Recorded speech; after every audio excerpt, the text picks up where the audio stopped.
और इसका प्रोफेसर वही आदमी है जिससे आर्थर वर्कशॉप के बाहर टकरा गया था। प्रोफेसर आर्थर को एक नजर में पहचान गया और उससे उस दिन का बदला लेने का मन बना लेता है। वो आर्थर को प्रोवोक करने की कोशिश करते हुए कहता है कि वो डिसिप्लिन कमेटी के मेंबर्स की स्ट्रेंथ देखना चाहता है। आर्थर उसकी मंशा समझ गया था पर फेरेथ उसके जाल में फंस जाता है और डेमोन्स्ट्रेशन के लिए प्रोफेसर के साथ बैटल करने को तैयार हो जाता है। फेरेथ हाई लेवल स्पेल का यूज करता है पर प्रोफेसर अपनी ब्लू फ्लेम से उसे एक ही अटैक में डिफीट कर देता है। वो उसका मजाक बनाते हुए कहता है कि डिसिप्लिन कमेटी के मेंबर्स तो काफी कमजोर निकले पर वो अभी भी आर्थर को प्रोवोक करने की कोशिश कर रहा था। इसके बाद कैथलीन वॉलंटियर करती है, उसका मैजिक पावरफुल है और धीरे धीरे अपने अटैक से वो प्रोफेसर पर हावी होने लगती है। तभी प्रोफेसर एक्साइटमेंट में आकर उस पर मल्टीपल अटैक्स कर देता है जिससे कैथलीन का बचना नामुमकिन था क्योंकि उसने कोई भी प्रोटेक्टिव बैरियर नहीं बनाया था। पर आर्थर समय रहते ही वहां पहुंच उसे बचा लेता है। प्रोफेसर अपनी गलती छुपाते हुए कहता है कि सिचुएशन उसके कंट्रोल में थी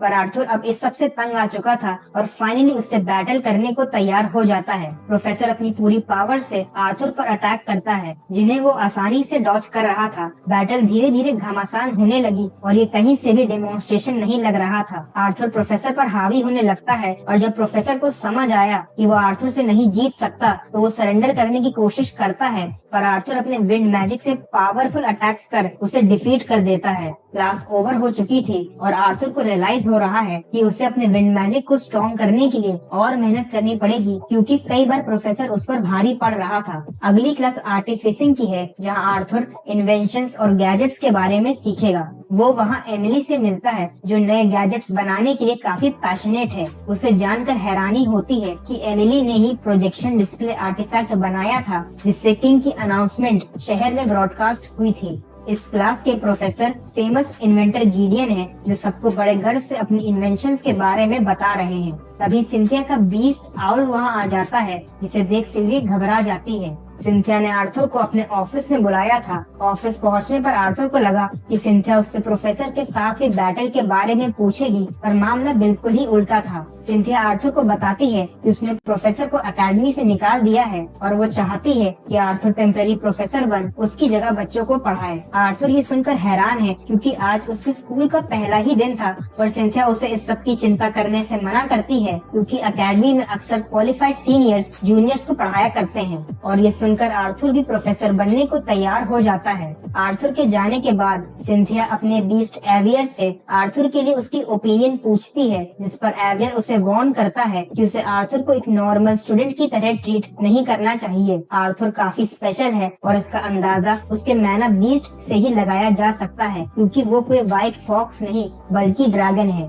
एवियर सिंथिया को आर्थर का खास ध्यान रखने को कहता है और चेतावनी देता है कि अगर उसने कभी भी आर्थर को बिट्रे किया तो शायद वो इस कॉन्टिनेंट का आखिरी दिन होगा। आर्थर अपनी स्पेशल क्लासेस के लिए सीनियर डिवीजन में आ चुका है जिसकी परमिशन उसे सिंथिया ने दी थी। वहाँ उसे क्लेयर और कर्टिस भी मिलते हैं जो उसे देख बहुत खुश हैं। एशिया भी इन क्लासेस को अटेंड करती है पर आर्थर और क्लेयर को साथ देख वो जेलस फील करने लगती है। क्लासेस का टाइम हो चुका था पर आर्थर ने किसी ऐसे को देखा जिसे देख उसका खून खौल गया और उसके बदले की आग वापस सुलग गई। हम देखते हैं कि इन क्लासेस को आर्थर का जानी दुश्मन लूकस वाइक्स भी अटेंड करता है। तभी आकाश में एक बड़ा बाज आ गया जिस पर सवार थी इस क्लास की प्रोफेसर ग्लोरी। आर्थर उनका लेवल देखने की कोशिश करता है पर ग्लोरी उसे ब्लॉक कर देती है क्योंकि वो अपना लेवल हाइड कर रही थी। प्रोफेसर आर्थर से कहती है कि उन्हें अपने कलीग से मिलकर बहुत अच्छा लगा और ये सुनकर सभी स्टूडेंट्स कंफ्यूज हो जाते हैं। ग्लोरी के बताने पर कि आर्थर उनके जूनियर्स का नया प्रोफेसर है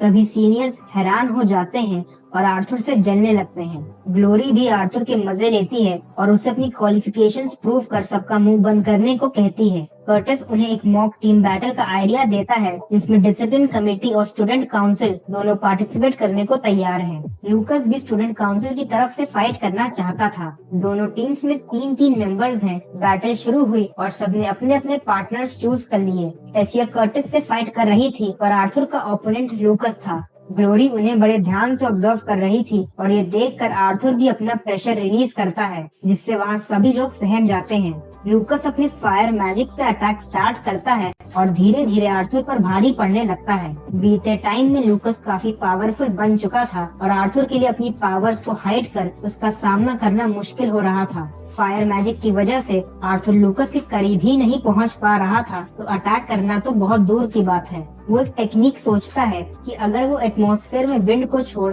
एयर पार्टिकल्स को मैनिपुलेट करे तो इससे वो ऑक्सीजन को रिमूव कर फायर का तोड़ निकाल सकता है। ग्लोरी लूकस के मैजिक से काफी इम्प्रेस्ड है, पर आर्थर के अटैक्स की इनकंसिस्टेंसी उसे समझ नहीं आ रही थी। तभी उसने कुछ ऐसा देखा जो उसकी ओपिनियन एकदम चेंज कर देता है। आर्थर ने विंड मैजिक से एक वैक्यूम बैरियर बना लिया था, जिससे लूकस की फायर उसे छूते ही बुझ जा रही थी। फाइट के बीच में आर्थर को ऐसी टेक्निक का इजाद करते देख ग्लोरी की एक्सपेक्टेशंस उससे काफी बढ़ जाती हैं। लूकस को कुछ भी समझ नहीं आ रहा था, तो वो अपना फायर प्रोटेक्टर मैनिफेस्ट कर आर्थर पर अटैक करता है। तभी अचानक वहाँ आर्थर को बहुत सारा मैना फील हुआ और सिल्वी ने उसे इन्फॉर्म किया कि टेसिया की जान खतरे में है। ग्लोरी भी टेसिया की तरफ बड़ी तेजी से जा रही थी। आर्थर को कुछ भी समझ नहीं आया और टाइम कम होने की वजह से वो अपनी ड्रैगन व्हील एक्टिवेट कर लेता है। स्टैटिक वॉइड से टाइम फ्रीज हो चुका था, पर आर्थर की हालत बिगड़ने लगी थी। वो ऑलरेडी वैक्यूम बैरियर बनाने में काफी मैना यूज कर चुका था, पर वो किसी तरह मैनेज कर टेसिया की तरफ भागने लगता है। वो देखता है कि कर्टिस ने बीस्ट व्हील एक्टिवेट कर टेसिया पर अटैक किया है, पर टेसिया बिना किसी बैरियर के ही वहाँ खड़ी है